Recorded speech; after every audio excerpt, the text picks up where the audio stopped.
ये serial number लिखा है, हालांकि इसमें आगे लिखा भी है 128 जी, मतलब 128 जीबी का ये स्टोरेज है। बट अब आपको ये नहीं पता कि ये स्टोरेज कौन से मोबाइल में लगा सकते हो, ठीक है। तो ये हम लोग यहाँ से सर्च करेंगे HDSBF,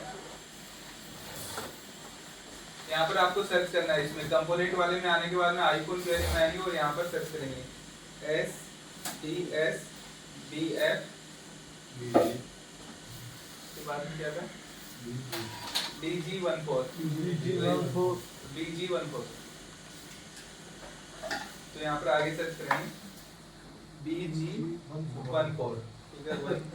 हाँ, यहाँ तक का हमने सर्च किया तो यहाँ पर देखो ये कितना कैपेसिटी का आया हमारे पास में 128 जीबी का शो कर रहा है, ठीक है। और इसमें हम लोग देखेंगे तो ये क्या है, देखो BGA110, मतलब ये स्टोरेज का नाम है। जैसे हम लोग eMMC में देखते हैं वैसे ये आईफोन में रहते हैं। इसके बाद में देखो ये कौन से डिवाइस में सपोर्टेबल है। यहाँ पर देखो iPhone 8, 8 Plus XR, XS, XS Max, 11, SE 2020, iPad 2020, Air 3, iPad Air 3, iPad mini 5, इतने सारे मॉडलों में आप इस नेट को लगा सकते हो, ठीक है। इसके बाद में हम लोग देखेंगे तो यहाँ पर हमारे पास में बॉक्स के नाम है, जो कि JCID के कौन से बॉक्स में प्रोग्रामिंग हो सकती है। तो P13, V1S Pro, P15, हाँ प्लस BGA110 ये तो हो गया। तो ये P13, V1S Pro और P15 में आप इसे प्रोग्रामिंग कर सकते हैं, ठीक है। 3 बॉक्स में से किसी भी बॉक्स में से प्रोग्रामिंग किया जा सकता है। तो यहाँ से आप लोग इस तरीके से चेक करेंगे भाई कौन सा नेट है और कौन से डिवाइस में लगेगा वो, ठीक है। ये पता चलेगा हम लोगों को।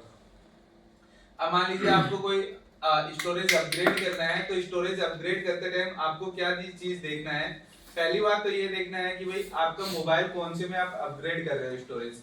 मान लीजिए आईफोन 12 की सीरीज में आप स्टोरेज अपग्रेड करना चाहते हो, ठीक है। आईफोन 12 का कोई भी सीरीज हो, 12 का कोई भी मॉडल हो, 12, 12 प्रो, 12 प्रो मैक्स या 12 मिनी, चारों में से किसी में भी अगर आप स्टोरेज अपग्रेड करना चाहते हो तो आपको प्रोग्रामिंग करने की जरूरत नहीं पड़ेगी। बट कंडीशन है, क्या कंडीशन है, आपको 12 की सीरीज से ही नेट को निकाल कर लगाना पड़ेगा। ये नहीं है कि आप 13 वाला नेट अगर 12 में लगाओगे तो काम नहीं करेगा। तब हमें क्या करना पड़ेगा, बॉक्स से प्रोग्रामिंग करके लगाना पड़ेगा।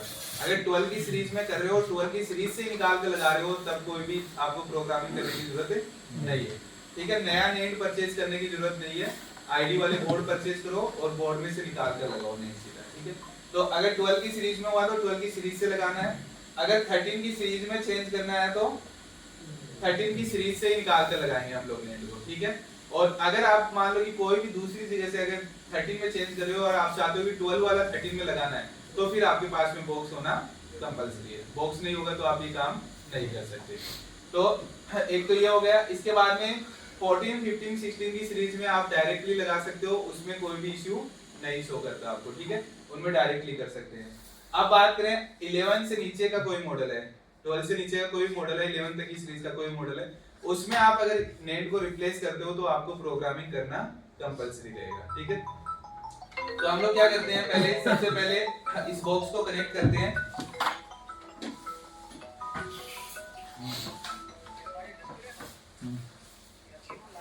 ठीक है। ये बॉक्स है, इस बॉक्स को हम लोग यहाँ पर कनेक्ट करते हैं। तो टाइप सी से कनेक्ट होगा, आपको टाइप सी से यहाँ पर कनेक्ट कर लेना बॉक्स को, ठीक है। ये मेरे पास में जो बॉक्स है ये P13 बॉक्स है, ठीक है।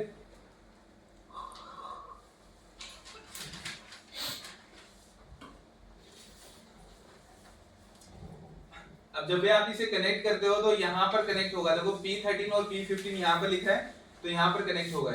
इसके अंदर आना है, यहाँ पर पोर्ट में आपको देखना है कि P13 के नाम से पोर्ट दिखना चाहिए आपको। अगर P15 होगा तो P15 के नाम से पोर्ट दिखेगा।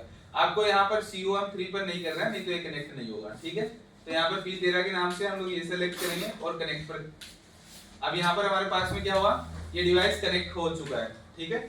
अब कनेक्ट हो गया तो अब आपको क्या करना है, स्टोरेज इसमें लगाना है। ये डिवाइस आपका सपोर्ट करेगा आईफोन 8 से लेकर आईफोन 13 तक के मॉडल को सपोर्ट करेगा। तो अब मेरे पास में एक नेट है। अब नेट में क्या करना है, देखो यहाँ पर आपको एक डॉट पॉइंट सा दिख रहा होगा, छोटा सा एक दिख रहा है, दिख रहा है।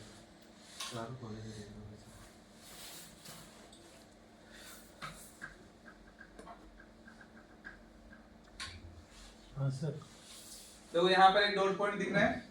हर एक आईसी पर भी डॉट पॉइंट होता है, उस डॉट पॉइंट को इस साइड में कर आपको आईसी को यहाँ पर लगाना है। यहाँ पर आईसी विदाउट रिवॉल्व किए लगाना है आपको, ठीक है, रिवॉल्व करके नहीं लगाना है। एंड्रॉइड में हम लोग क्या करते हैं, रिवॉल्व करके लगाते हैं, बट आईफोन में विदाउट रिवॉल्व किए।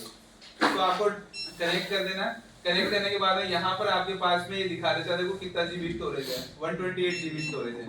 अगर यहाँ पर अनसपोर्टेड लिखा हुआ है तो इसका मतलब समझ जाओ या तो वो कनेक्ट नहीं हुआ है या फिर वो नेट आपका खराब है, तभी आपको अनसपोर्टेड। दूसरी बात यहाँ पर आप देखेंगे तो यहाँ पर हमारे पास में देखो करंट जो है वो 0.9 मिली एम्पियर ले रहा है, ठीक है, 0.9 मिली एम्पियर करंट ले रहा है। अगर यहाँ पर हमारे पास में 0.1 मिली एम्पियर लेता है या फिर 1 मिली एम्पियर से ऊपर लेता है तो इसका मतलब फिर भी वो खराब है। तो 0.09 ले रहा था। हाँ, तो 0.7, 0.6 या 0.9 मिली एम्पियर लेता है। तो अब हम लोग को ये चीज समझ में आ गई। बॉक्स को हटा देते हैं, बॉक्स का काम हो गया, इतना ही काम है बॉक्स पे कनेक्ट करने का, ठीक है। अब यहाँ पर हम लोग क्या करेंगे, सबसे पहले हम लोग देखेंगे कि भाई इसका डेटा कैसे बैकअप लेना है। तो सबसे पहले आपको क्वेरी इन्फो पर क्लिक करना है यहाँ पर, ठीक है। क्वेरी इन्फो पर क्लिक करेंगे, यहाँ पर आप देखिए सारे के सारे सीरियल नंबर वगैरह शो कर दिए हम लोगों को, ठीक है। अब आप क्या करेंगे, यहाँ पर मॉडल नंबर भी शो कर दिया, देखो 8221, ये क्या है, मॉडल नंबर है। अब 8221 गूगल पर डालते ही आपको पता चल जाएगा ये कौन सा मोबाइल है, 8221। तो ये कौन सा मोबाइल है, देखो आईफोन 11 है, ठीक है। बाकी हमारे पास आया है तो हमें पता है ये कौन सा मोबाइल है वैसे भी। अब हम लोग क्या करेंगे, यहाँ पर इसका बैकअप लेंगे, ठीक है। तो बैकअप लेने के लिए आप देखो यहाँ पर है बैकअप का ऑप्शन, बैकअप SYSGF, तो इस पर क्लिक करेंगे हम लोग। और इस पर क्लिक करने के बाद में ये आपसे पूछेगा कि कहाँ पर बैकअप लेना है आपको। तो हम लोग यहाँ पर एक बार डॉक्यूमेंट्स में ले लेते हैं, ठीक है, डॉक्यूमेंट्स में ले लेते हैं और आईफोन 11 आप अपने हिसाब से जो भी नाम रखना चाहे वो नाम रख देना। मैं यहाँ पर आईफोन 11 रखकर वैसे इस नाम से बैकअप ले लेता हूँ यहाँ पर, ठीक है। ये मैंने बैकअप लिया है, यहाँ पर देखो बैकअप कंप्लीट हो गया, ठीक है, बहुत जल्दी बैकअप कंप्लीट हो गया। अब हमें क्या करना है, अब हमें स्टोरेज को दूसरा लगाना है, मान लीजिए यहाँ पर चेंज करना है, 128 जीबी से ज्यादा लगाना है, कम लगाना है, जो भी है चेंज करना मतलब स्टोरेज। तो चेंज करने के लिए आप क्या करेंगे, सिंपल इसको निकाल देंगे, पहले वाले को निकाल देंगे। अब जो दूसरा लगाना है वो हम लोग यहाँ पर कनेक्ट करेंगे, जो दूसरा स्टोरेज है मैंने यहाँ पर कनेक्ट कर दिया, दूसरा स्टोरेज, ठीक है। तो अब हम लोग यहाँ पर देखेंगे कि दूसरा स्टोरेज कितना जीबी है हमारा, ठीक है। यहाँ पर देखो दूसरा स्टोरेज कितना जीबी आया हमारे पास में, 64 जीबी, ठीक है। और ये कौन से मोबाइल के लिए, देखो यहाँ पर iPhone 8, 8 plus, XS, XS max, XR, iPad वगैरह, इनमें से ये किसी भी मोबाइल में आप लगा सकते हो इनमें से, ठीक है। तो इनमें से कोई भी मोबाइल से निकाल सकते हो और लगा सकते हो इसे, ठीक है। तो अब मुझे क्या करना है, ये मुझे कौन से मोबाइल में लगाना है, आईफोन 11 में लगाना है। तो अब मान लीजिए मैंने इसे आईफोन 8 से निकाला, तो मुझे इसे आईफोन 11 के लिए रेडी करना पड़ेगा। तो रेडी करने के लिए क्या करेंगे, यहाँ पर हम लोग मॉडल सिलेक्ट करेंगे आईफोन 11, ठीक है। ये सिलेक्ट कर लिया हमने आईफोन 11। इसके बाद में फॉर्मेट नेट पर आपको क्लिक करना है, फॉर्मेट नेट पर क्लिक करेंगे, ये ऑप्शन ओपन होकर आया है, इसे चेक मार्क करना है आपको, और चेक मार्क करने के बाद में कंफर्म कर देना है। अगर यहाँ पर ये आईफोन 11 को सपोर्ट नहीं करेगी नेट, तो यहाँ पर अनसपोर्टेड लिखा हुआ आ जाएगा, ये फॉर्मेट का ऑप्शन नहीं आएगा। जैसे मान लीजिए मैं यहाँ पर मैं चाहता हूँ कि आईफोन 8 से लेकर 13 तक का मैंने सेम बोला ना, क्योंकि प्रिंट जो होते हैं नीचे से सेम आते हैं, बट मैं चाहता हूँ कि इसे आईफोन 13 में लगाना। तो देखो मैं इसे आईफोन 13 पर क्लिक करते हैं, फॉर्मेट नेम पर क्लिक करता हूँ, ये क्या बोल रहा है, this small model are not supported at this time, मतलब कि ये जो नेट मैंने लगा रखी है ये आईफोन 13 में सपोर्ट नहीं करेगी, बट देखने में सेम दिखेगी, पिन वगैरह सेम है नीचे से, बट ये इस मोबाइल में सपोर्ट नहीं करेगी, ठीक है। तो हम लोग कौन से में लगानी है, 11 में लगानी है, तो यहाँ पर 11 करेंगे, ठीक है। फॉर्मेट नेम पर क्लिक करेंगे, इसे चेक मार्क करेंगे, कंफर्म करेंगे। अब ये आईफोन 11 के लिए रेडी हो जाएगा। अब देखो यहाँ पर नेट आपका कनेक्टेड होना चाहिए, क्योंकि ये यहाँ पर फाइल डाउनलोड हुई है, तो 100% आया, पहले डाउनलोड हुई, अब लोडिंग हो रही है फाइल, ठीक है। ये पूरा प्रोसेस नेट से होता है, ये अपने आप हमें रेडी कर देता है। लाइक जैसे हम लोग बात करते हैं एंड्रॉइड में डंप फाइल की, डंप फाइल हम लोग क्यों डालते हैं, क्योंकि वो eMMC उस मोबाइल के लिए रेडी हो जाएगी, भाई इस मॉडल में मुझे लगानी है, उसके लिए रेडी करने के लिए हम लोग क्या डालना पड़ता है, डंप। बट आईफोन में क्या होता है, हमें अलग से कुछ नहीं डालना, ये सॉफ्टवेयर खुद ही आपको देगा। तो अब यहाँ पर देखो कौन से मोबाइल के लिए आ गई, अभी 11 Pro, 11 Pro Max, iPad SE 2 और iPad 9 जनरेशन, इसमें से किसी में भी लगा सकते हो। पहले देखो A8 की सीरीज दिखा रहा था, X की सीरीज भी दिखा रहा था, अब क्यों नहीं दिखा रहा? क्योंकि पहले फॉर्मेटेड थी नेट, इसलिए वो सारे मॉडल दिखा रहा था। अब हमने किसके लिए रेडी किया इसे? 11 सीरीज के लिए। तो अब 11 की कोई भी ये मॉडल बता रहा है, इनमें से कोई भी मॉडल में आप इसे यूज कर सकते हैं। अब यूज करने के लिए हमें क्या करना पड़ेगा? अब डेटा डालना पड़ेगा क्योंकि ये फॉर्मेटेड है। अब देखो मैं यहाँ पर क्वेरी इन्फो पर क्लिक करता हूँ, देखो सब में फेल्ड आ रहा है मेरे पास में क्योंकि ये फॉर्मेटेड नेट है। ठीक है, अब हमें क्या करना है? जो पुराने वाले नेट का डेटा बैकअप लिया था वो हमें नए में डालना है। ठीक है, तो पुराने वाले का डेटा बैकअप लिया तो ये क्या करेंगे हम लोग? यहाँ से रिस्टोर पर क्लिक करेंगे। कहाँ पर बैकअप लिया था वहां पर जाएंगे, डॉक्यूमेंट्स में ये वाला था, ओपन कर दो इसे बस। यहाँ पर देखो हमारे पास में बैकअप कंप्लीट हो चुका है। अब आपको वापस क्वेरी इन्फो पर क्लिक करेंगे तो जो डेटा उस मोबाइल का था वो डेटा देखो इसके अंदर आ गया। अब इसके अंदर आ गया, इसका मतलब कि आप इसे यूज कर सकते हो किसके लिए? आईफोन 11 के लिए यूज कर सकते हो। ठीक है, अब यहाँ पर आपको एक प्रॉब्लम आएगा। यहाँ पर तो मान लीजिए मैंने किया हुआ है पहले से, इसलिए यहाँ पर देखो वाईफाई अनलॉक्ड दिखा रहा है। मैंने बोला था आपको वाईफाई आईसी चेंज करने के लिए हमें क्या करना पड़ता है? eMMC को प्रोग्रामिंग कुछ नहीं है। यहाँ पर आपके पास में वाईफाई लॉक्ड लिखा हुआ मिलेगा आपको। ठीक है, आपको eMMC इसमें कनेक्ट करना है और यहाँ पर देखो हमारे पास में PCI अनलॉक वाईफाई लिखा हुआ है नीचे की तरफ, बस इस पर क्लिक करना है। देखो वाईफाई हैज बीन रिपेयर्ड। ठीक है, जब आपके पास में वाईफाई लॉक्ड लिखा है तो आप ऐसी कंडीशन में क्यों वाईफाई अनलॉक कब करते हैं हम लोग? देखो पहली बात तो हमें वाईफाई आईसी रिप्लेस करना है। अब वाईफाई आईसी रिप्लेस करना तो ये नहीं है कि आप कोई भी मोबाइल से उठाई और वाईफाई आईसी मोबाइल में लगा दी और वाईफाई आईसी चल जाएगी।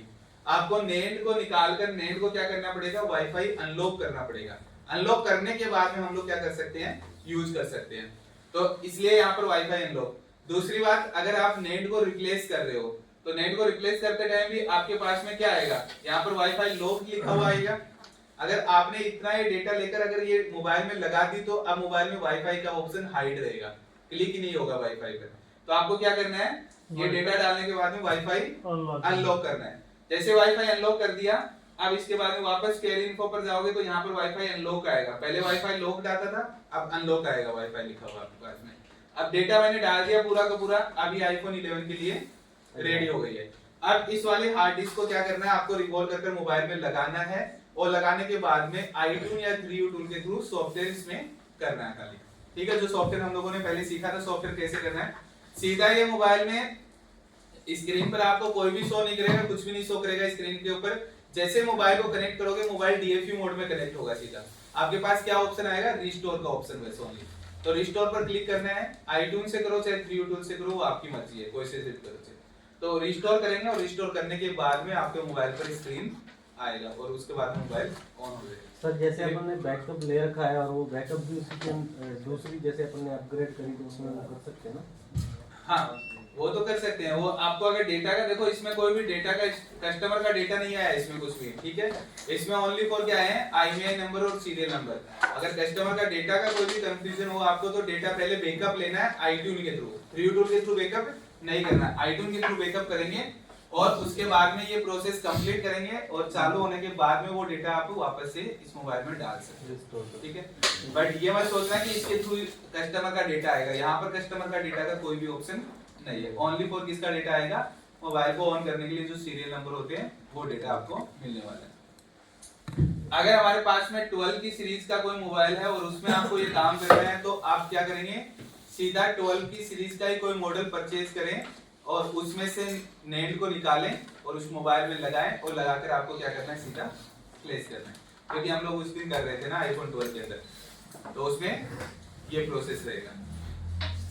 तो ये चीज क्लियर हुआ आप लोगों का इसमें? सर जैसे 12 की सीरीज में से निकाल रहे हैं, आईफोन 12 में लगाना है और 12 प्रो पर आया अपने पास, उसमें से निकाल के और ये प्रोग्रामिंग करना नहीं, कुछ नहीं करना, सीधा लगाना आपको खाली लगा के और सॉफ्टवेयर करना पड़ेगा। हाँ, प्लेस का ऑप्शन आएगा, प्लेस करना है सीधा आपको। उसमें वाईफाई का कोई फिर नहीं, वाईफाई का कोई इशू नहीं है। फिर वो MTSN नंबर वगैरह सारे वही जो उसके हैं वही आ जाएंगे। ये आ गए ना यहाँ पर MTSN नंबर, ये रहा देखो, ये रहा।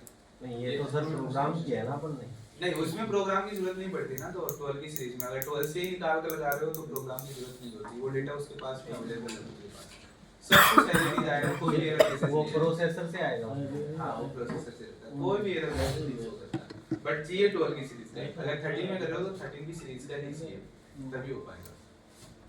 ठीक है, अब आप लोग ये समझ चुके होंगे कि भाई इस बॉक्स पर आपको पैसे इन्वेस्ट करने हैं कि नहीं करने, ठीक है।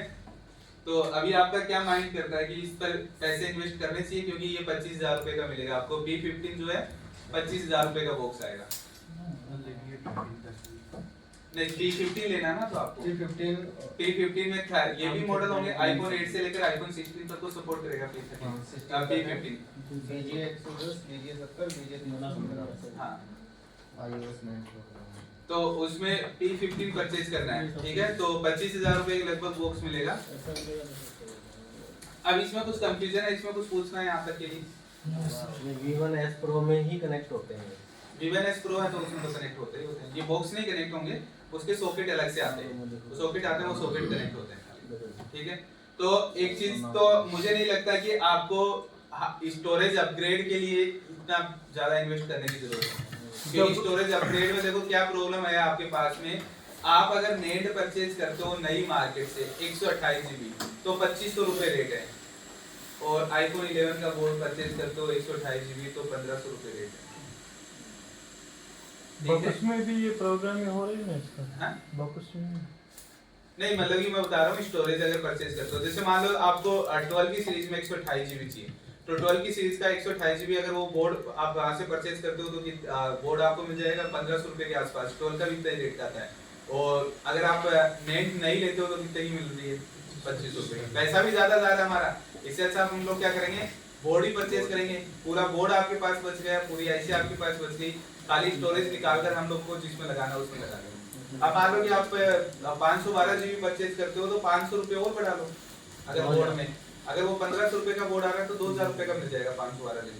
बट अगर स्टोरेज नया परचेज करने जाओगे तो 512 GB कम से कम 4000 रुपए का मिलेगा, 4000 से नीचे नहीं मिलेगा, ये प्रॉब्लम होती है। तो इसलिए हमेशा क्या करना है, आप लोगों को आईडी वाले बोर्ड परचेज करने हैं, ठीक है। आईफोन के आईडी वाले बोर्ड परचेज करो, सीधे आईडी वाले बोर्ड सस्ते मिलते हैं। और मैं तो बोलता हूँ अगर आईफोन का काम आप लोगों के पास में आता है और आपको स्टोरेज की जरूरत पड़ती है तो अभी सही टाइम है आईडी वाले बोर्ड परचेज कर रखने का, क्योंकि अभी कुछ टाइम में इनकी भी प्राइसें बढ़ने वाली है ना। ये स्टॉक में जितने दिन चल रहा है उतने दिन चल रहा है, अब क्या होगा, स्टोरेज की सबकी प्राइस बढ़ गई तो इसकी भी प्राइस बढ़ जाएगी। हाँ चलो, सर अभी बोल रहे हैं ये कि बताया सेम मॉडल का, ये कौन-कौन से में कर सकते हैं? 11, 12, 13, 14 कितने तक? 12 से ऊपर के लिए खाली, 12 से ऊपर सभी में हाँ सब सेम मॉडल का है, सेम सीरीज का रहना चाहिए। और 11 में ये प्रोग्रामिंग 11 तक कोई भी मॉडल हो उसमें प्रोग्रामिंग करना ही पड़ेगा, आप नहीं लगा सकते। वैसे कोई आएगा नहीं, मतलब 11 का आता भी नहीं है ना 11 का बोर्ड ही, आप मान लो कि ना आपको सेकंड हैंड मोबाइल ही मिल जाता है 10,000 रुपए में 11 का। अभी 6,000 हाँ 6,000 में लिए डिस्प्ले में थोड़ी सी अब कौन अपग्रेड करेगा, क्योंकि अब मान लो कि आप 2,000 रुपए अगर स्टोरेज के लिए खर्च कर रहे हो तो आपको चाहिए भी 4,000 रुपए। अब 6,000 रुपए का आपने मोबाइल या 4,000 रुपए उस पर खर्च करोगे? नहीं करेंगे। ये इसलिए 11 तक के मोबाइल आपके पास नहीं है। 12 तक के मार्केट में 14-15 तक हाँ। सब स्टोरेज अपग्रेड कोई भी करवाता है तो लेटेस्ट मॉडल पर ही होते हैं सारे। अब तो सर लेटेस्ट मॉडल में भी 512 आ रहे हैं। मिनिमम वेरिएंट कितना आ रहा है? ये पुराने मॉडल के जो हैं इनके रैम खराब भी होते हैं, जैसे एंड्रॉइड का होता है खराब हो जाते हैं? नहीं, आईफोन में आपको कभी भी आईफोन चलते चलते आपका स्टोरेज नहीं खराब होगा, शॉर्ट हो गया तो खराब होगा। जो हेल्थ रिपेयर का ऑप्शन हेल्थ रिपेयर करते हैं हम लोग एंड्रॉइड में, वो नहीं करना पड़ेगा आपको आईफोन में। खराब हो से रिटर्न करो, खराब होगा तो शॉर्टिंग मिलेगा आपको, हीटिंग होगा शॉर्टिंग से खराब होगा, चलते चलते कभी भी खराब नहीं होगा, अच्छी क्वालिटी है। इसमें नैंड में भी ड्रिलिंग होती है क्या सर? नेट में ड्रिलिंग करने की जरूरत नहीं पड़ती, क्योंकि शॉर्टिंग है तो देख सकते हो वहाँ पर भाई कैपेसिटर कोई शॉर्ट मिलेंगे तो कैपेसिटी वही रहता है, क्योंकि ये वाली आईसी जो रहती है इनमें से ये भी वाइट ही होता है। हाँ वाइट वाले में मिलता है कैपेसिटी वगैरह, तो आप कर सकते हो। वाईफाई अनलॉकिंग और लॉकिंग वाईफाई अनलॉकिंग का मतलब ये है कि जैसे आपने नेट चेंज कर दिया तो उस मोबाइल में वाईफाई नहीं चलेगा। अब आपको क्या करना पड़ेगा, यहाँ पर ये वाईफाई लॉक्ड दिखाएगा आपको यहाँ पर, ठीक है, यहाँ अनलॉक लिखा ना, लिखा है। हाँ पर आप पहली बार करोगे तो यहाँ पर लॉक दिखाएगा आपको वाईफाई। तो आपको क्या करना है, यहाँ से इस पर क्लिक कर कर अनलॉक करना है इसे, इस पर क्लिक करेंगे यहाँ पर पीसीआई अनलॉक पर, ये देखो वाईफाई रिपेयर हो गया तो इसका मतलब वाईफाई अब अनलॉक हो गया। अब आप अगर हम लोग लगाएंगे, जैसे मान लो कि आपको वाईफाई आईसी चेंज करनी है 11 के मॉडल में, अब 11 के मॉडल में वाईफाई आईसी चेंज करनी है तो आप दूसरे 11 से उठाकर लगाओगे तो वाईफाई आईसी नहीं चलेगा आपका ये।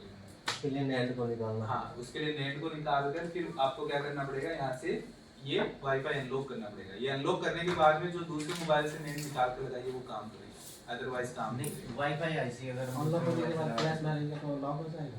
नहीं, आप अनलॉक ही रहेगा। वैसा अब अनलॉक ही रहेगा हमेशा की, चाहे प्ले स्टोर से कोई अब अगर फिर से आईसी खराब हो गई तो तो फिर से दोबारा लगा सकते हो, आपको नेट को निकालने के लिए दोबारा नहीं, एक बार ही होता है। ये नए फोन में तो अनलॉक ही रहता है।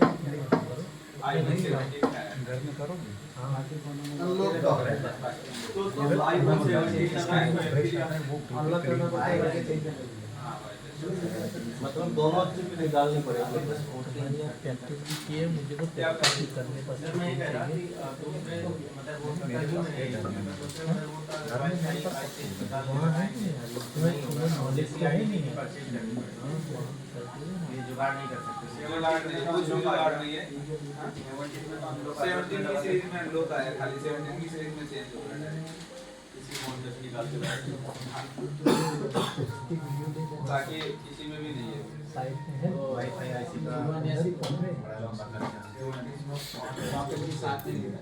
सॉकेट उसके साथ ही आते हैं, 50-55 हज़ार रुपए का पूरा सेट आएगा, उसमें सब साथ वो अलग अलग भी आता है और सॉकेट साथ में भी आता है। अलग अलग लेने हैं तो अलग अलग भी ले सकते हो और सॉकेट साथ में ले सकते हो।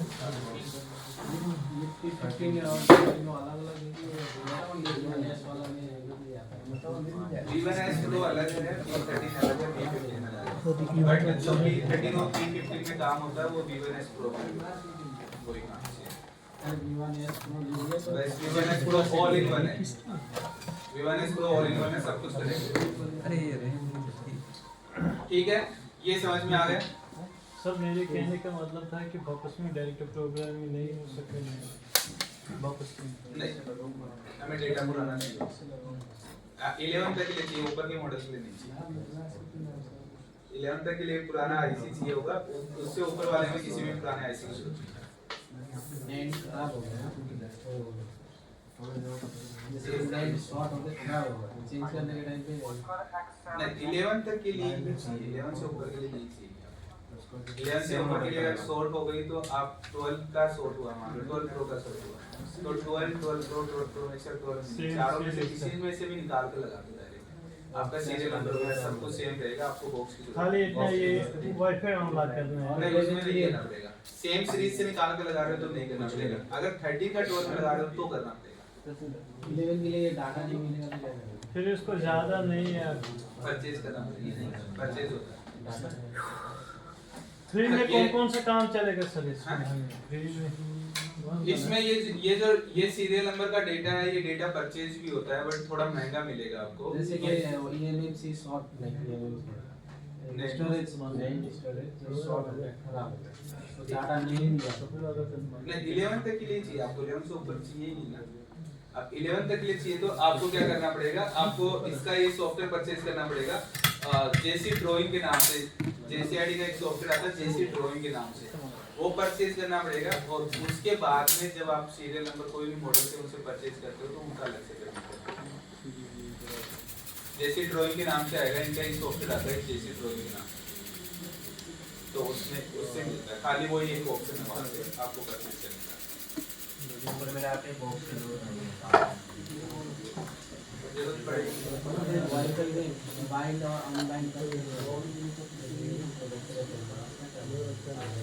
जो बाइंड और अनबाइंड का मतलब क्या है, या तो आप यहाँ से कर लो, स्टोरेज को कर लिया, स्टोरेज का नहीं करते तो वाईफाई का भी एक बॉक्स आता है, वाईफाई आईसी का, बट उस बॉक्स के साथ में आपको जेसीआईडी की आईसी लगानी चाहिए।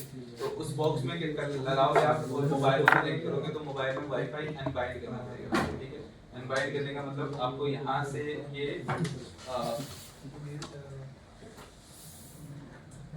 वो बॉक्स अवेलेबल नहीं स्टॉक में आपको दिखा देता है। यहाँ पर जाएंगे, ठीक है, प्रेसिंग में मोबाइल कनेक्ट करना पड़ेगा यहाँ पर, और यहाँ पर हमारे पास में अनबाइंड का ऑप्शन आता है। कोई आइकन कैपेसिटर निकली कुछ दूर तो कैपेसिटर 11 प्रो है।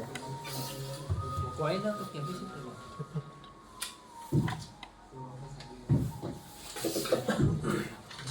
ये तो पण निकलेली होती तो પહેલા બીજો કામ બતાવ્યો તો શોર્ટિંગ મળ્યું કે ના મળ્યું 2 मिनट 2 मिनट 1 2 3 1 2 2 इसका रैम क्या है?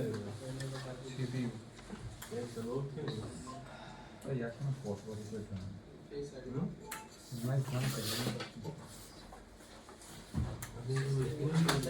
तो कुछ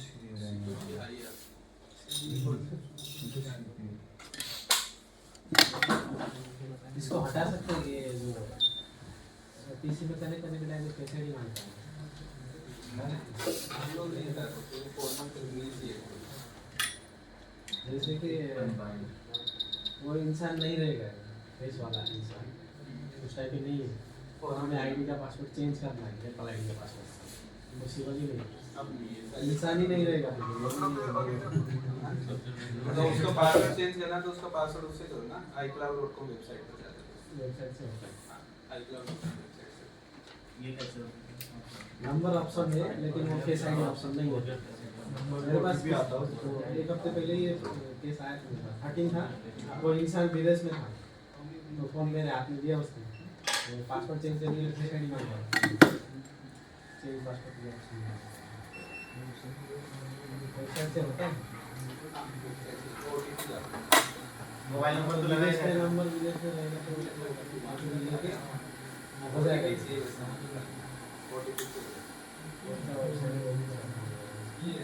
कैसे होता है बता दो। मोबाइल नंबर लगा रहता है सर, इससे किसी का अगर iCloud का वो पासवर्ड भूल जाए तो भी हो सकता है। बहुत आईडी याद होना चाहिए। अच्छा आईडी याद है, पासवर्ड यहाँ पर जाना है iCloud.com, इस वेबसाइट पर जाना है। apple.com भी होता है, एप्पल का ही है apple.com और iCloud और ये सब डोमेन होते हैं, मतलब ये एप्पल का ही अलग-अलग डोमेन है सारे के सारे। एप्पल ने बहुत सारी चीजें कर रखी हैं, तो iCloud.com मतलब ये iCloud से रिलेटेड जो भी है यहाँ पर, ठीक है। तो यहाँ पर हम लोग देखेंगे तो यहाँ पर हमारे पास में ईमेल आपको यहाँ पर ईमेल आईडी डालना है, ठीक है। कोई भी डाल दो, कंटिन्यू कर दो, ठीक है। अगर पासवर्ड भूल गए तो यहाँ से फॉरगेट पर डाल दो पासवर्ड। अब इसके बाद में यहाँ पर आपको वापस ईमेल डालना पड़ेगा, जो भी ईमेल आईडी आपका होगा ईमेल या और मोबाइल हाँ, अगर मोबाइल नंबर से आईडी तो मोबाइल नंबर डालना है, और ईमेल से आईडी जो भी आईडी है वो डालना है यहाँ पर। इसके कैप्चा करना है, कंटिन्यू करना है। अगर आपके पास में मोबाइल नंबर से ही आईडी बनी हुई है खाली, हालांकि अभी मोबाइल नंबर से बननी बंद हो गई, अगर पुरानी है तो खाली मोबाइल पर ओटीपी के थ्रू प्रोसेस होगा। अगर आपके पास में जीमेल आईडी है तो जीमेल पर और मोबाइल नंबर दोनों पर ओटीपी जाएगा, दोनों पर ओटीपी लगाएंगे। तो ओटीपी लगाने के बाद में आपका यहाँ पर हाथों हाथ पासवर्ड चेंज नहीं होगा, ये चीज ध्यान में रखनी है, ठीक है। क्योंकि कभी भी आपके पास में कोई मोबाइल आया है इसी कंडीशन में, तो वो पहले पासवर्ड चेंज करने का ट्राई कर चुका पहले। तो अगर पासवर्ड चेंज करने का ट्राई कर चुका तो यहाँ पर 13 दिन का टाइम लगेगा आपको पासवर्ड चेंज के लिए। आप रिक्वेस्ट डाल सकते हो, अब वो एप्पल के ऊपर डिपेंड है, एप्पल 1 दिन में पासवर्ड चेंज करता है कि 13 दिन में पासवर्ड चेंज करता है। और अगर 13 दिन के बाद में जो भी रिक्वेस्ट आई और उस पर भी आपने कुछ गलत कर दिया तो 28 डेज का टाइम जाएगा सीधा। तो आप पासवर्ड रिक्वेस्ट डाल सकते हो, पासवर्ड चेंज की, पासवर्ड चेंज नहीं होंगे हाथों हाथ, बिल्कुल भी नहीं होंगे हाथों हाथ, ठीक है। आपको क्या है, हाथों हाथ करने का एक ही तरीका है, इस पर जैसे नेक्स्ट करेंगे तो नेक्स्ट करने के बाद में जो भी मोबाइल में आईडी लगी है उस मोबाइल में एक एक्सेस जाएगा अलाउ करने के लिए। अगर वो अलाउ कर पाते हो आप तब तो हाथों हाथ हो जाएगा, अगर वो अलाउ नहीं कर पाते तो 13 दिन का टाइम मान कर चलिए, मतलब 24 घंटे से लेकर 13 दिन के बीच में कुछ भी लग सकता है। अभी 2 दिन पहले iCloud लगा रहेगा तो 24 घंटे जाएगा। बताया नहीं जाएगा फिर तो। iCloud अगर लगा है, जैसे मोबाइल चालू है तो भी एक्सेस होगा ना, मान लो कि मोबाइल हमने फॉर्मेट कर दी, तब नहीं हो सकता। फॉर्मेट करने के बाद में नहीं जाएगा ना, नहीं। जब उसका दिस अनअवेलेबल पे लॉगिन नहीं हो जाएगा। नहीं, उस कंडीशन में 13 दिन का टाइम है। अगर ओपन मेन्यू रहेगा तो हाँ, डिवाइस अगर ऑन है, होम स्क्रीन में है, तो उसके ऊपर एक पॉपअप जाएगा एप्पल की तरफ से आता है, तो उसमें अलाउ का ऑप्शन रहेगा। तो अगर उसमें अलाउ किया तो अलाउ करते ही आपको पासवर्ड चेंज का ऑप्शन मिलेगा डायरेक्ट वहां से पासवर्ड चेंज कर सकते हो डायरेक्ट। और अगर नहीं हुआ तो फिर आपका यहाँ पर 24 आवर्स का टाइम मांगेंगे ये लोग। पहले तो 24 आवर्स के बाद में बताएंगे ये कितना टाइम लगेगा। उसके बाद में दूसरे दिन जैसे ये सेम प्रोसेस कर देखोगे तो यहाँ पर आपको टाइम लिखा हुआ मिलेगा कि इतने दिन में ये प्रोसेस कंप्लीट अभी होगा। मैंने 2 दिन पहले किया था तो 24 घंटे पहले तो 24 घंटे मांगे थे। हाँ, पहले 24 घंटे दिखाएगा, 24 घंटे के बाद में बताएगा कि कितना टाइम लगेगा। 2 दिन लगेंगे, 5 दिन, 7 दिन, 9 दिन, 11 दिन, 13 दिन, जो भी लगेंगे वो 24 घंटे के बाद में शो करता है यहाँ पर। ठीक है, ये हाँ, ये क्लियर हो गया। ठीक है, ये यहाँ तक का समझ में आ गया आप लोगों को इसका?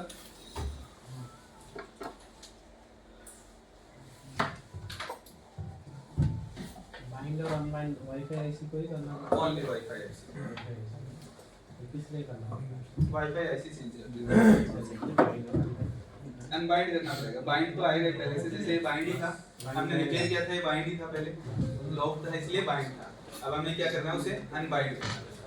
लॉक और अनलॉक का मतलब बाइंड और अनबाइंड है। हाँ, अनबाइंड। यहाँ पर इसमें ये दिखा रहा है, अगर वो वाईफाई वाला वो बॉक्स होगा हमारा जिसमें वाईफाई आईसी को डालकर करते हैं, तो उसमें हमें बाइंड और अनबाइंड लिखा रहेगा। यहाँ पर हमारे पास में लॉक और अनलॉक लिखा हुआ था। तो बात वही हो गई, बात एक लॉक ही और है, अनलॉक। बात एक ही है। वाईफाई आईसी वाले में सर वाईफाई आईसी का बॉक्स लेके और केवल वाईफाई आईसी का मतलब काम कर सकते हैं या रैम को भी नहीं, ओनली वाईफाई आईसी का होगा उसमें। लगभग वो 10 या 12 हज़ार रुपए का बॉक्स आएगा, और वाईफाई आईसी 12 और 13 की सीरीज। मतलब नया जो लगाने का बॉक्स है उसके लिए, तो उसमें रैम को कुछ नहीं करना पड़ेगा, उसमें मोबाइल को डायरेक्ट कनेक्ट करना पड़ता है साथ में, तो वो बॉक्स ही कर देता है वहाँ से, आपको स्टोरेज निकालने की जरूरत नहीं है। अगर हमारे पास में पुराना वाईफाई आईसी लॉस्ट नहीं हुआ है, तो अगर पुराना वाईफाई आईसी लॉस्ट हो गया तो फिर हमें नेट को निकाल कर पहले ये अनलॉक करना पड़ेगा। तो वो वाईफाई आईसी खराब रहेगा तो फिर कैसे बनेगा? हाँ, वो उसका सीरियल नंबर ले लेता है उसे, उसमें कोई दिक्कत नहीं है। मतलब हम जैसे कि वाईफाई ऐसी खराब है, वर्क नहीं कर रहा, फोन में लगा है, फोन में वो उसका सीरियल नंबर उठा लेगा, बॉक्स अपने आप उठा लेगा। फोन को कुछ भी नहीं किए, हाँ, और फोन को नया कुछ भी नहीं किया वाईफाई तो आप लेके- उस सॉफ्टवेयर के साथ में सॉफ्टवेयर को कनेक्ट करो और मोबाइल को कनेक्ट करो, बॉक्स को डाटा कनेक्ट करो, लेके मोबाइल को उसके बाद कनेक्ट करो, उसमें करके- तो वो सीरियल नंबर अपने आप उठा लेता है वाईफाई ऐसी का। अब वाईफाई ऐसी लगी नहीं है तो फिर कुछ नहीं हो सकता। उसके बाद में फिर हम पुरानी वाईफाई आईसी को निकाल के लगा दें, हाँ, वर्क कर जाएगा। वर्क करेगा। बट करवाने बहुत कम आती है क्योंकि महंगी कितनी आ रही है वाईफाई ऐसी फिलहाल। तो स्टोरेज से भी महंगी आ रही है। 4000 रुपए की वाईफाई ऐसी आ रही है। मुश्किल है यार। हाँ, ये प्रॉब्लम आता है। स्टोरेज से महंगी किसी को आ रही है। पैसा बता देना तो पैसा बताते ही वो बोलता है इतना थोड़ी ना होता है। ये रहता है।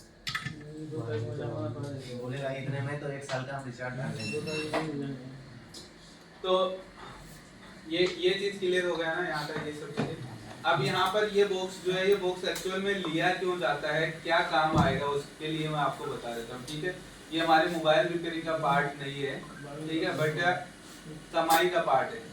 ठीक है, पैसे कमाने का पार्ट है, मोबाइल रिपेयरिंग से रिलेटेड नहीं है, लैपटॉप से रिलेटेड है। ठीक है, यही बॉक्स है जो कि आपका मैकबुक की जो स्टोरेज होता है उसको भी प्रोग्रामिंग करता है। ठीक है, और आपको कहीं पर भी कोई नहीं बताएगा कि ये मैकबुक का स्टोरेज भी प्रोग्रामिंग होता है कैसे।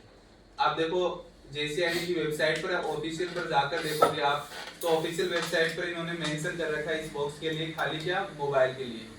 आप कोई लैपटॉप वाला बंदा होगा और मोबाइल वाले बंदे ज्यादातर मैक्सिमम आपको डिफरेंट ही मिलते हैं। लैपटॉप रिपेयर करने वाला मोबाइल नहीं करता, मोबाइल वाला लैपटॉप नहीं करता, ज्यादातर ऐसे ही होते हैं। तो अगर आप मैकबुक रिपेयर करने वाला बंदा है, वो 20-25 हजार रुपए खर्च नहीं करेगा टेस्टिंग करने के लिए, क्योंकि आपका मैकबुक में काम आ जाएगी, है ना। ऑफिशियली JCID ने यहाँ कोई भी चीज में कहीं पर भी नहीं बता रखा है कि इससे मैकबुक का हार्ड डिस्क प्रोग्रामिंग होता है। बट यही एक बॉक्स है जिस बॉक्स से मैकबुक का हार्ड डिस्क प्रोग्रामिंग होता है। मतलब ये नहीं बोल रहा मैं, P15 से भी होता है, V1S Pro से भी होता है, बट JCID की सी होता है। ठीक है, अब यहाँ पर देखो क्या होता है हमारे पास में मैकबुक में 2018 के बाद में जो भी मैकबुक आ रहे हैं, सभी मैकबुक में जो मोबाइल के अंदर नेट लगी आती है वही लगी हुई आती है मैकबुक में। ठीक है, अब मान लीजिए आपको 512 GB वेरिएंट है कोई, तो 512 GB वेरिएंट है तो 512 GB की नेट नहीं लगी आती है उसमें क्या आएंगे हमारे पास में 128 GB की 5 नेट लगी हुई आएगी। और 5 को कॉम्बो बनाकर क्या किया गया है, 512 जीबी बनाए गए। अब मान लीजिए एक नेट खराब हो गया, तो एक नेट खराब होते ही मैकबुक क्या हो गया हमारा, डेड हो जाएगा। अब उसे एप्पल रिपेयर नहीं करता है, ठीक है। अब आपको क्या करना पड़ेगा, अगर आप रिपेयर करते हैं तो आपके पास में बॉक्स होना चाहिए। विदाउट बॉक्स आप रिपेयर कर ही नहीं सकते। मैकबुक को विदाउट बॉक्स से नेट को रिपेयर कर ही नहीं सकते। मतलब ये नहीं है कि आप सेम, मान लो आपको पता तो चल गया नेट खराब, आपने नेट निकाल दी, सेम कोई बोर्ड से नेट लगा भी दोगे तो भी वो नहीं चलेगा। क्या करना पड़ेगा, हमें पहले प्रोग्रामिंग करना पड़ेगा। मैं एक आपको एक मॉडल दिखा देता हूँ जिसमें सबसे ज्यादा आपके पास में प्रॉब्लम आती है। यहाँ पर हमारे पास में मैक का ऑप्शन है, देखो मैकबुक प्रो में जाएंगे हम लोग और 2141 के नाम से दिखा कोई मॉडल आपको यहाँ पर नहीं?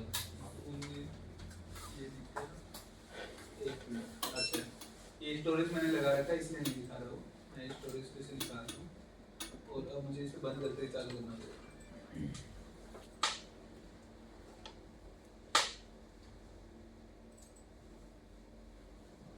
क्योंकि वो जो मैंने स्टोरेज लगा रखा है ना, उस स्टोरेज के अकॉर्डिंग उसने बताया कि भाई कौन सा मैकबुक कनेक्ट हो सकता है। यहाँ पर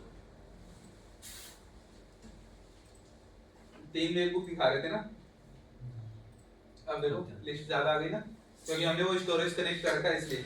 तो एक मैकबुक 2140 से सबसे ज्यादा ये आता है, ये 2019 या 20 का मॉडल है, ठीक है, बट अभी भी बहुत ज्यादा आता है। ये वाला मैकबुक में 2 वेरिएंट आते हैं आपके पास में, 512 जीबी और 1 टीबी, ठीक है, 512 जीबी और 1 टीबी 2 वेरिएंट आते हैं। अब यहाँ पर 512 जीबी अगर मान लीजिए इंडिया में ज्यादातर लोगों के पास 512 जीबी वेरिएंट है। अब आपको देखो कितने जीबी की स्टोरेज चाहिए, 128 जीबी की कितनी स्टोरेज चाहिए, 1 2 3 4 5 स्टोरेज चाहिए 128 जीबी की, ठीक है। अब देखो सिंपल सा है, कैसे हम लोग चार्ज करते हैं कस्टमर से या फिर दुकानदार से, कोई भी दुकानदार हो तो दुकानदार से भी ऐसे चार्ज किया जाता है। देखो आप 128 जीबी नया स्टोरेज अगर मार्केट में परचेज करने जाते हो तो 2500 रुपए का आता है। अब कितनी चाहिए आपको, 5, कितने पैसे हो गए, 12,500। अब 12,500 रुपए आप कोई भी दुकानदार से भी ले सकते हो, जायज है ना रेट एकदम से। 12,500 रुपए कोई भी दुकानदार से लोगे कि भाई 5 नेट आएगी नहीं, इतना रुपए लगेगा, ठीक है। अब देखो 5 में क्या होता है आपके पास में, जरूरी थोड़ी ना कि 5 ही खराब हो गई हो सकता है 1 ही खराब हुई हो सकता है 2 खराब हुई हो, 3 खराब हुई हो। तो मुझे तो आज तक कभी 5 खराब मिली नहीं, ठीक है। कभी 1 खराब मिलती है, कभी 2, कभी 3 ऐसे खराब मिलती है, 5 तो कभी भी खराब नहीं मिलती। अब क्या करते हैं हम लोग, हाँ देखो इसे कैसे काम करना है पहले ये समझ लो आप। पहले मैं आपको ये मॉडल खोल कर दिखा देता हूँ कैसा मॉडल होता है और कहाँ आपको ये लगी हुई मिलती है।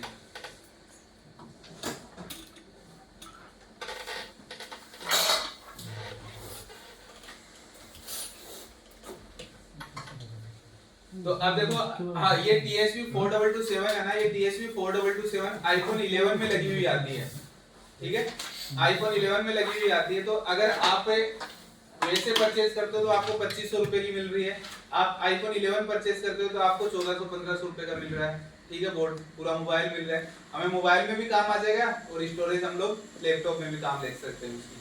अब यहाँ पर देखो ये आप परचेज करोगे ना, तो जिससे भी आप परचेज करते हो उसे ना क्लियरली बोलो 100 रुपए एक्स्ट्रा दे दो उसे, वो आपको ढूंढ कर दे देगा सेम। मतलब कि आईफोन 11 में बहुत सारे टाइप की स्टोरेज आती है, हमें जो स्टोरेज चाहिए वो स्टोरेज का नाम क्या है, देखो यहाँ पर इन्होंने नाम मेंशन कर रखा है 4227 TSP 4227। तोशिबा की है, यही लगेगी इस मैकबुक में, जो भी मैकबुक में आती है ना वो सेम ही लगती है, दूसरी कंपनी की नहीं लगेगी। ऐसा नहीं है कि आप एप्पल में से कोई भी 128 जीबी निकाल कर लगाओ और वो सपोर्ट करेगी। यहाँ पर only for TSP 4227 he support करेगी इस मैकबुक के लिए, अलग अलग मैकबुक के लिए अलग अलग लगाई गई है कंपनी की तरफ से। तो आपको क्या है कि मान लो कि अगर 1400 रुपए का बोर्ड आ रहा है iCloud वाला, आपको परचेज करने हैं 5, तो आप उसको अगले को होलसेलर को बोल दो कि भैया मैं आपको 1500 रुपए दे दूंगा, आप तो मुझे ये वाली दे दो निकाल कर 5। अब उसे 500 रुपए बच रहे हैं। अब आप सोचो होलसेलर 20-20 रुपए पर काम करता है, उसे अगर 500 रुपए बच रहे हो तो वो क्यों नहीं ढूंढ कर देगा आपको। उसके पास 50 बोर्ड पड़े हैं, 50 में से 5 ढूंढ कर दे देगा वो आराम से। 500 रुपए बच रहे हैं सीधे सीधे। आपको क्या बेनिफिट है, आपको बेनिफिट ये हो रहा है कि भाई जो 25 रुपए की चीज मिल रही है वो मुझे कितने में मिल गई, 1500 रुपए में, और प्लस में पूरा मोबाइल भी मिल गया। उसमें बाकी आईसियां तो काम आएगी ना, मोबाइल तो वो नहीं आता है, वो पूरा सारी आईसियां काम आएगी आपके। अब देखो ये जो मैकबुक है, इस मैकबुक में 5 स्टोरेज कहाँ कहाँ लगे हुए आते हैं,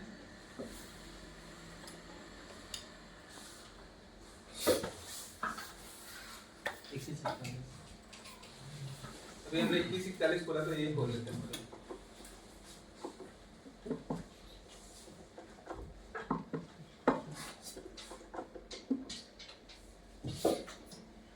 आपके पास तो कोई, आप तो करो चाहे नहीं करो, आप तो क्या है, जो लैपटॉप या मैकबुक रिपेयर करते हैं ना, उन बंदों से कांटेक्ट कर लो। खाली कांटेक्ट कर सीधा सा काम है कि भाई स्टोरेज देखो, आपको कोई बाई चांस ही मिलेगा करने वाला, ठीक है। तो उनको बोल दो कि मैं चाइना से मंगवाता हूँ, 2500 रुपए की एक आती है, 5 का पूरा सेट आएगा, 12,500 रुपए में मंगवा कर दे दूंगा, ठीक है। तो आपको क्या करना है, सिंपल सा आपको बोर्ड परचेज करने हैं iCloud वाले। बॉक्स आपके पास नहीं है तो मेरे पास कोरियर डाल देना, ठीक है। इधर से प्रोग्रामिंग कर वापस आपको दे देंगे, ठीक है। सिंपल, कोरियर का पैसा आपको ही देना है, ठीक है। कोरियर का पैसा हम लोग नहीं देंगे, बाकी आपसे कोई चार्ज नहीं लेंगे प्रोग्रामिंग करने का, ठीक है।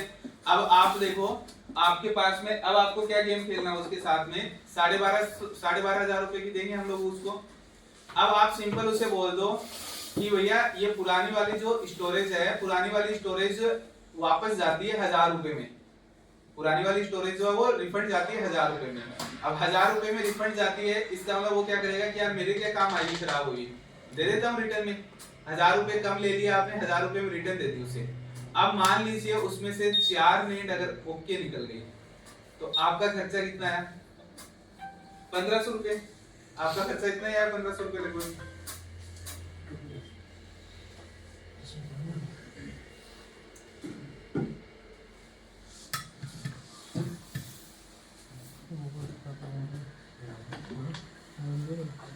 तो देखो अगर एक ही नेट आपको चेंज करनी पड़ी, 4 तो पुरानी सही है ना आपके पास में, तो एक ही चेंज करनी पड़ी, आपको क्या है 1500 रुपए खर्चा आया, बट आपको कितना प्रॉफिट हो गया, सीधा 10,000 रुपए का।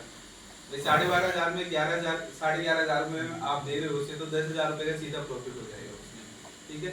तो अब यहाँ पर देखो क्या करना होता है, यहाँ पर देखो ये नेट लगी हुई होती है, यहाँ पर U9100, U9400, U9300, U9200, 4 तो ये लगी है। इसके बाद में 4 ही ऑप्शन इधर आते हैं, देखो 87, 88, 89 और 86। तो इधर क्या होता है, एक नेट लगी हुई आती है 3 NC आती है, एक लगी हुई आएगी 3 NC मिलेगी हमें, ठीक है। तो अब 3 NC मिल रही है, तो आप क्या कर सकते हैं, देखो इधर का पावर सेक्शन अलग होता है और इधर का पावर सेक्शन अलग होता है। अगर 4 जाएगी तो ये चारों खराब होगी, और 1 जाएगी तो 1 खराब होगी इधर वाला। जिस तरफ का भी पावर सेक्शन खराब होगा उधर की खराब होने वाली है। अब मान लीजिए आपने 1000 रुपए में रिटर्न में ली, मान लो 1 भी सही निकली तो भी कोई नुकसान नहीं हमें, और 4 सही निकली तो मजा है, ठीक है। तो अब देखो आपको सिंपल क्या करना है, आप लोगों को ये चीज ध्यान में रखनी है, जब भी आप प्रोग्रामिंग करते हो आपको 500 निकालनी पड़ेगी, चाहे 1 खराब हो चाहे 2 खराब हो, उससे कोई मतलब नहीं है, 500 निकालनी पड़ेगी, और 500 निकालकर 1 बाय 1 प्रोग्रामिंग करनी पड़ेगी। पहली नेट लगाओ, प्रोग्रामिंग कर दो, और यहाँ पर इस पर क्लिक करना है खाली, राइट डाटा, बस ये अपने आप डाउनलोड करके राइट करेगा। अब वो नेट जैसे आप निकालोगे उसके ऊपर लिख देना U9200, क्या लिखना है U9200, क्योंकि सीरियल नंबर तो सबके सेम है। अब ये वाला नेट है आपका कहाँ लगेगा, U9200, आप देख लो U9200 कहाँ पर है, यहीं पर ही लगने वाला ये है। सभी में सेम ही नंबर होगा, U9200 ऐसे सीरियल से नहीं, सीरियल थोड़ी ना, ये तो बिट मैप है ना, बिट मैप में तो आपका कोई भी ये मॉडल हुआ तो यही नंबर मिलेगा आपको, अगर दूसरा मॉडल हुआ तो दूसरा नंबर मिलेगा, बट वहां पर भी आपको सेम मिलेगा। ये JCID में भी सेम मिलेगा हमेशा, यहाँ पर सेम मिलेगा। तो जो जो एक प्रोग्रामिंग करते जाते हो उसके ऊपर नंबर लिखते जाओ, और वो नंबर सेम लोकेशन पर आपको लगाना है, तब जाकर मैकबुक ऑन होगा, अदरवाइज मैकबुक ऑन नहीं होगा। तो ये चीज आपको ऑप्शन इसमें मिल जाता है मैकबुक की नेट को भी प्रोग्रामिंग करने का, ठीक है, जो कि आपको खाली मोबाइल के पर्पज से लेते हो तो इसका पैसा कभी भी वसूल नहीं होगा, और मैकबुक के पर्पज से लेते हो तो 2 मैकबुक में आपको इसका पैसा वसूल हो जाएगा, 2 ही मैकबुक में निकल जाता है पैसा। आपके तो हैं सर, मेरी दुकान आते हैं मेरे शॉप पे तो 2018 के बाद में कोई भी मैकबुक आता है और उसका स्टोरेज खराब है तो आपको प्रोग्रामिंग करके लगाना पड़ेगा, ऐसे ही प्रोग्रामिंग करने के बाद फिर इसमें सर जैसे विंडोज चलाते हैं वैसे इसमें सॉफ्टवेयर भी चलाना पड़ेगा, ओएस तो डालना पड़ेगा ना, ओएस तो हम लोग नॉर्मल जैसे डालते हैं वाईफाई के थ्रू वैसे डालेंगे, वाईफाई के थ्रू ओएस तो, और इस मतलब विंडोज हाँ विंडो लैपटॉप के लिए विंडो बोलते हैं, मैकबुक के लिए ओएस बोलते हैं उसको। तो ये एक प्रोसेस है जो कि प्रोसेस आपका देखना रहेगा आपको, ठीक है। अगर आप जैसे 5 आईसियां अपन ने निकाली, सामने वाले दुकानदार को तो पता है कि 5 आईसियां निकलती हैं नैंड की, उसमें से अगर एक खराब है अपन पांचों उससे 1000 रुपये में खरीद लेते हैं, तो मतलब 12,500 वाला 11,500 पता चल जाएगा उससे चार्ज कर रहे हैं। बाकी भी अगर 2 बची हुई 3 बची हुई हाँ वही तो इसीलिए तो बोल रहा हूँ 1000 रुपये में परचेज करो रिटर्न में। अगर मान लो 4 सही निकल रही तो आपको तो एक ही लगानी है ना खाली, 4 तो वही तो 4 सही है तो 4 वही काम आ जाएगी, एक नहीं लेगी परचेज करना।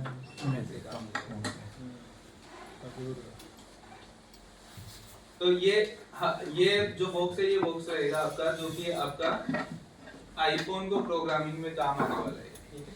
आईफोन में अगर प्रोग्रामिंग की जरूरत पड़े तो लेना, नहीं जरूरत पड़े तो कोई मतलब नहीं है इतना पैसा खर्च करने का। मैकबुक में जरूर हाँ मैकबुक अगर आते हो तो ले सकते हैं, ठीक है। मैकबुक आते हो तो ले सकते हैं क्योंकि इसका सॉल्यूशन आपको कहीं पर भी नहीं मिलने वाला है। आप लोग अगर जानते हो तो नेहरू प्लेस है, दिल्ली का सबसे बड़ा मार्केट है लैपटॉप का, पूरे इंडिया में उससे बड़ा लैपटॉप का कोई मार्केट ही नहीं है। उस मार्केट में भी अगर आप स्टोरेज खराब हुआ मैकबुक लिए घूमोगे ना तो आपको मना कर देते होंगे, नहीं होंगे बोले, बॉडी चेंज होता है पूरा का पूरा। मैंने 2 बार लैपटॉप का चेंज कराया है, खूब था। एसर का था 22,000 का लैपटॉप का 6,000 हो गया, और 29,000 का लैपटॉप का था उसका 8,000। सीधा मदरबोर्ड ही चेंज करते हैं। एसर वाले में प्रॉब्लम हुई थी कि पोर्ट जो है एक भी कनेक्ट नहीं हो सकता, बाकी चल गया। और लेनोवो वाली थी वो पता नहीं ऐसे वाले में कोई भी यूएसबी पोर्ट पर क्या कनेक्ट डिस्कनेक्ट ऐसा हो रहा है नहीं, कुछ भी नहीं कनेक्ट नहीं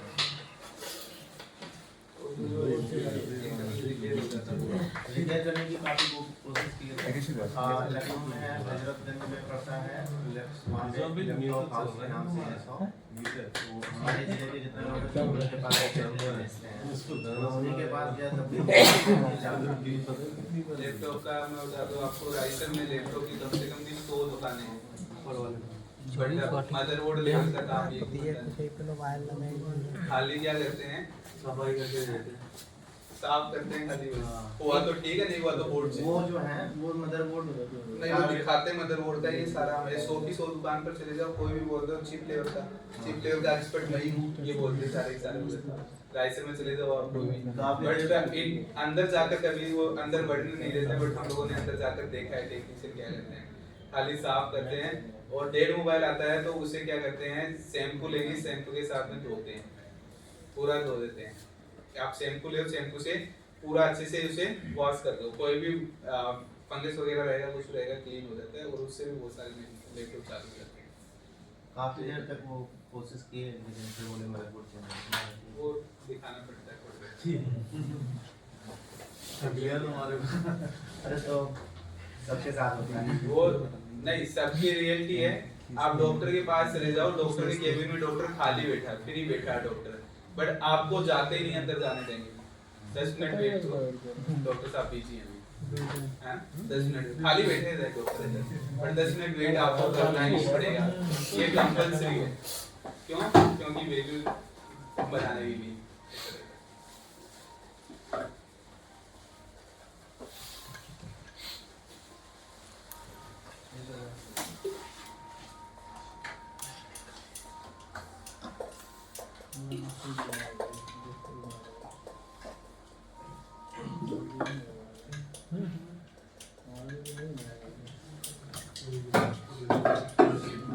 अच्छा क्या पूछ रहे थे, इसमें क्या क्या फ्री कर सकते हैं यूज?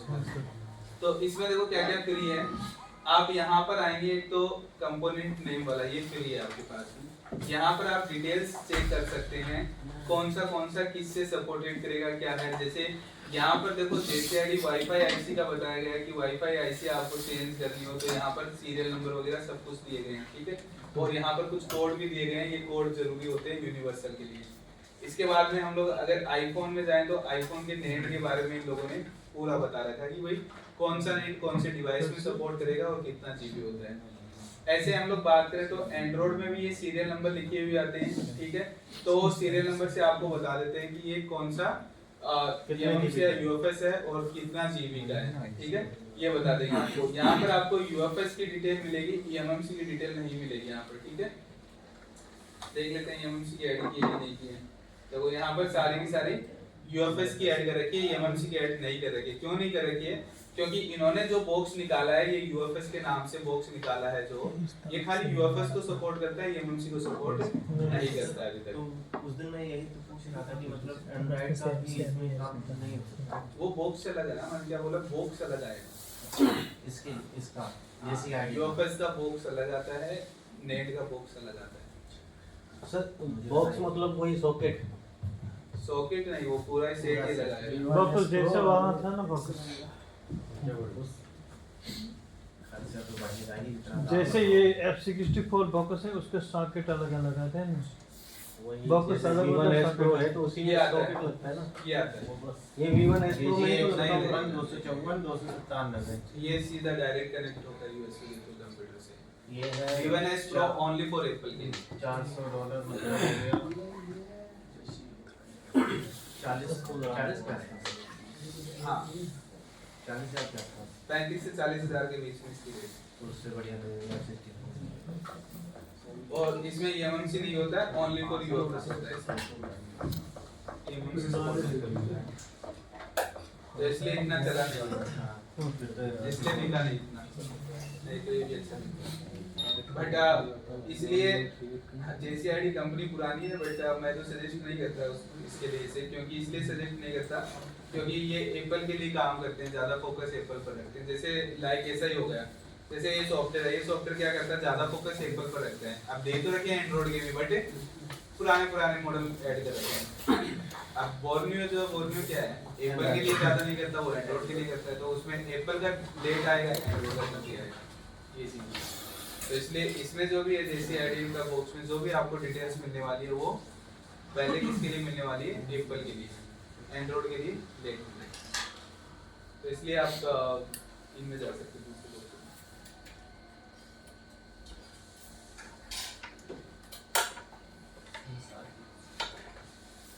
तो ये नेट का प्रोग्रामिंग का प्रोसेस था जो कि आप लोगों को, ठीक है। स्टोरेज अगर अपग्रेड करते हैं, चेंज करते हैं, अपग्रेड तो आपको 12 से ऊपर के मॉडल में करनी पड़ेगी, उससे नीचे का मॉडल आता ही नहीं, ठीक है। और उसके ऊपर से मॉडल में बहुत इजीली अपग्रेड होता है। सर जैसे मैकबुक है, मैकबुक में आपने बताया ना भाई लैंड चेंज करते हैं, और वो ज़्यादातर क्या हमारी मतलब सॉफ्टवेयर वगैरह ज़्यादा जैसे अपने शॉप पे आते हैं तो उसमें ये बात सबको तो है ना।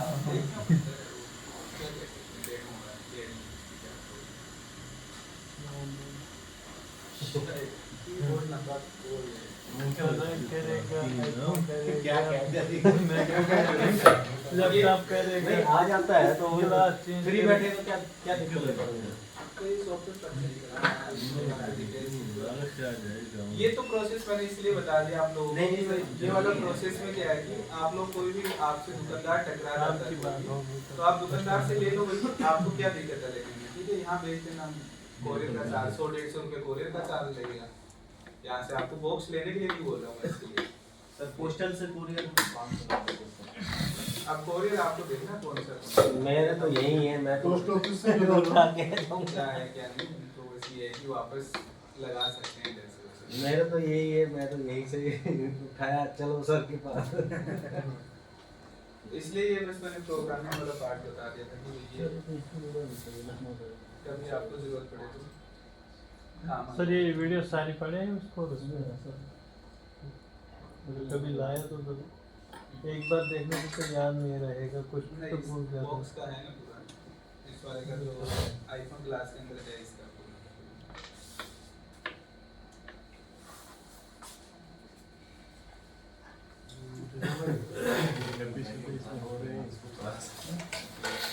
तो ये 50 वोल्ट की लाइन है हमारा 5 वोल्टेज की लाइन, इसे कॉपी करेंगे, नेक्स्ट करेंगे।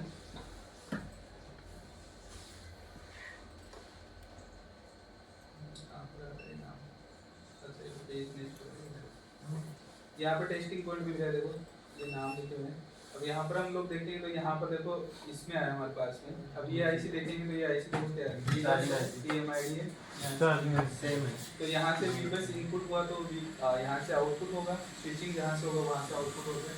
तो यहाँ से स्विचिंग से निकला ये, निकलने के बाद यहाँ पर हम लोग देखेंगे, यहाँ पर हमारे पास में फास्ट चार्जिंग का कंसेप्ट है, इसलिए हमारे पास में डुअल कॉइल और डुअल बूस्ट यहाँ पर मिल रहे हैं। इसके बाद में ये वोल्टेज यहाँ से देखो दोनों एक साथ मिले और यहाँ से निकला, इसका नाम क्या होगा? VDD man. तो ये VPS का नाम क्या होगा यहाँ पर? यहाँ पर VPS मिलेगा, यहाँ पर VPS। अगर इसको डिस्कनेक्ट करना है बोर्ड के साथ तो इसको किस तरह करेंगे? कॉइल हटा दें।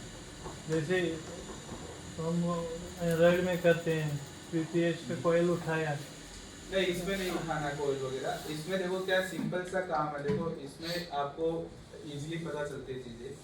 अगर ये चार्जिंग आईसी हीट हुआ तो आपको यहाँ पर शॉर्टिंग नहीं मिलेगी, ठीक है। VDD मेन लाइन में शॉर्टिंग नहीं मिलेगी अगर ये चार्जिंग आईसी शॉर्ट हुआ तो। और अगर VDD मेन लाइन शॉर्ट है तो फिर सोच जाओ ये चार्जिंग आईसी शॉर्ट नहीं है।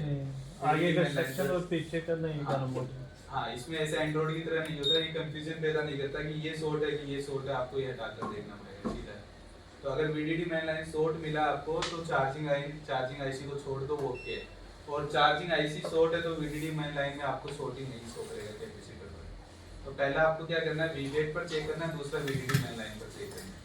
अगर VDD मेन लाइन पर ओके मिलता है और फिर भी ऑटो एम्पेयर ले रहा है कुछ भी, तो उस कंडीशन में सीधा चार्जिंग आईसी उठाओ, आपको चार्जिंग आईसी की जरूरत होगी चार्जिंग आईसी।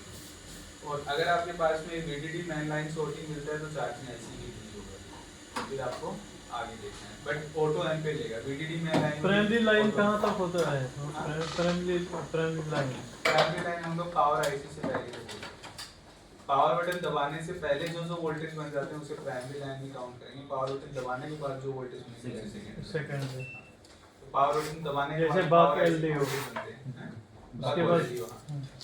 इसलिए पावर आईसी के वोल्टेज बाद में बनते हैं, इसलिए हम लोग उसे सेकेंडरी बोलते हैं प्राइमरी।